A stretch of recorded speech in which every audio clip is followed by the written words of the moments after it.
Good morning बच्चों।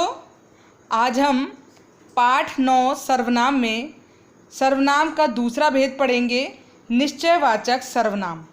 तो निश्चयवाचक सर्वनाम क्या है? देखिए, जो सर्वनाम शब्द किसी व्यक्ति वस्तु की ओर निश्चयपूर्वक संकेत करें उन्हें निश्चयवाचक सर्वनाम कहते हैं।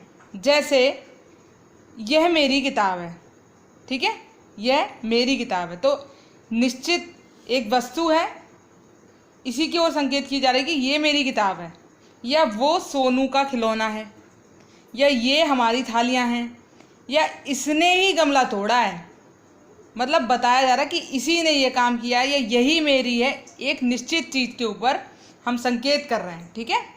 वह मेरे भाई का मित्र है, बता दिया कि वो ही है मेरे भाई का मित्र, या वे मेरे दादाजी हैं, या ये मेरी मम्मी है, या ये मेरे पापा हैं। मतलब इस तरह से अगर हम उसी की ओर इंगित कर कर, उसी की ओर संकेत कर कर बता दें तो वहाँ पर निश्चयपूर्वक निश्चयवाचक सर्वनाम होगा, ठीक है।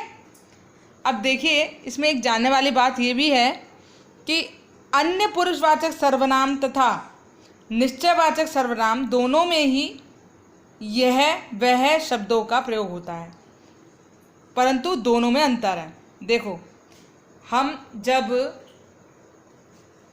पुरुषवाचक सर्वनाम में जो तीसरा उसका भेद है, पुरुषवाचक सर्वनाम का अन्य पुरुषवाचक सर्वनाम, तो उसमें क्या होता है, हम दो लोग बात कर रहे हैं और तीसरे विषय में, तीसरे के बारे में बात कर रहे हैं कि वो ऐसा है। यहाँ पर सामने चीज़ है, हम उसी को डायरेक्ट संकेत कर रहे हैं, ठीक है, उसी की ओर संकेत करके, उसमें मेरा तुम्हारा नहीं, डायरेक्ट उसी की ओर संकेत करके, तो वहाँ निश्चयवाचक सर्वनाम होगा।